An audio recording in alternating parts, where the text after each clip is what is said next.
When Kimberly Reed started her transition from a man into a woman, she kept it secret from her entire family. The hardest thing about my transition was loneliness and feeling like there was nobody I could talk to. Eventually, she told her mother, Carol, but couldn't bear to break the news to her father. One of the reasons that it was harder to tell my dad was because I had been kind of this perfect son that fathers want to have. And, you know, fathers live vicariously through their sons, and part of me, I was afraid to take that away from him.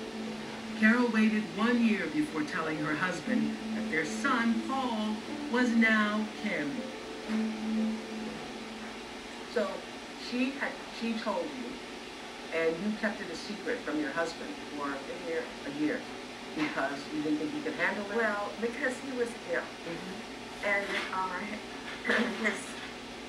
his health was a real issue, and I thought that I was going to time the telling of this news to my husband at just the right time, and there never was just the right time.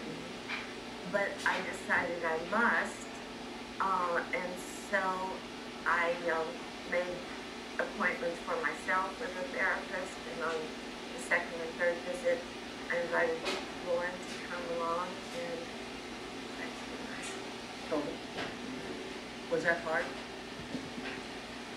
Yeah, I wish I could have told him. I feel bad that I put so much pressure. I mean, how much pressure to put on my mom?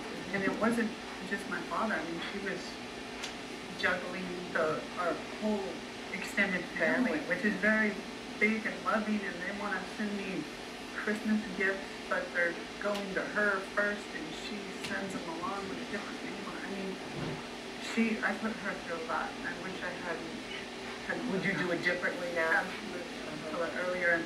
And I mean, I think that's why it's important to talk about these issues on the show and our film, so that hopefully, you know, this generation, somebody can really come out when they're 15. And maybe next year, someone can come out, and it's like we get more used to it. But I would say for all the parents who are watching, who today are going to hear your child is going to come out to you, perhaps not to say they want to transgender, but to say, I am gay. I just think that I got goosebumps when you said that earlier about, I believed in my child. I believed in my child. And that is the message for every parent who's going to hear that your child is somehow different. I believed in my child. We'll take a break. We'll bring back. Beautiful.